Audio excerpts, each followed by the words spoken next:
In this video, you will learn how to download your tax documents from Chase Mobile.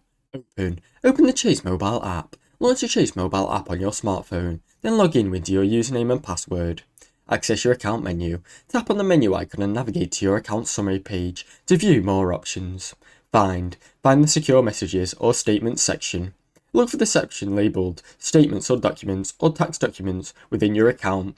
Select your tax year. Choose the year for which you need to download your tax forms, such as your 1099 or even other statements. View and download the documents. Tap on the document's name to upload it and open it, then use the download or share icon to save it to your device. Save or print for your records. Store your downloaded files securely on your phone or computer, then print them if you need to, or if you need a hard copy for filing. Now you know how to download your tax documents from Chase Mobile app. Thanks for watching. Don't forget to like and subscribe.